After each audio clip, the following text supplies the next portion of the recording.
আহ, ঢাকা উত্তর সিটি কর্পোরেশনের প্রশাসক জনাব মোহাম্মদ এজাজকে তার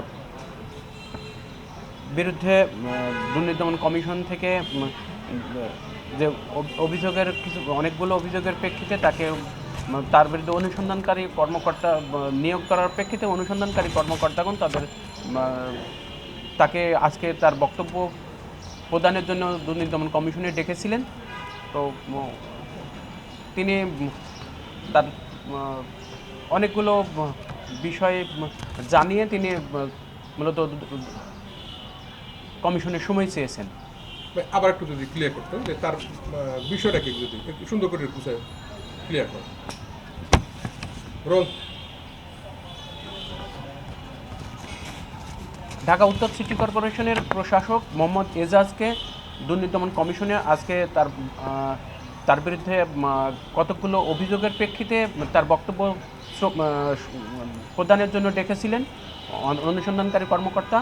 তো তার প্রেক্ষিতে তিনি আজকে উনি পরবর্তীতে এই বক্তব্য প্রদান করবেন মর্মে তিনি সময় চেয়ে আবেদন করেছেন।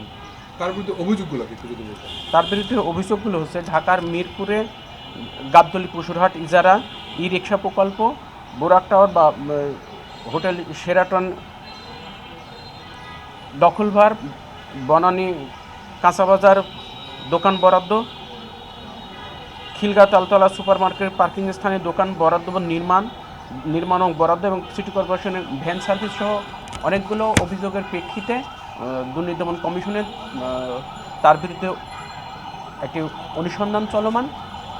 এই অনুসন্ধান কার্যক্রমের অংশ হিসেবে দুর্নীতি দমন কমিশনের অনুসন্ধানকারী টিম তাকে তার বক্তব্য প্রদানের জন্য আজকে ডেকেছিলেন। তিনি সময় চেয়ে আজকে কমিশনে আবেদন করেছেন। পরবর্তীতে কমিশন এ ব্যাপারে সিদ্ধান্ত দেবে। একটু যদি বলতেন, সর্বশেষ প্রশ্ন, যে এরকম তো অনেকেই আবেদন করে, দুদকের আইন কি পারমিট করে? না, তাদের সুবিধা অসুবিধা অবশ্যই আইনেই বলা আছে। তারা যদি আবেদন দেন, আবেদন গ্রহণ করে অবশ্যই আইন অনুযায়ী তাদের সময় দেওয়ার বিধান রয়েছে। এটা বিধানটা কতদিন পর্যন্ত তারা দিতে পারে সর্বোচ্চ?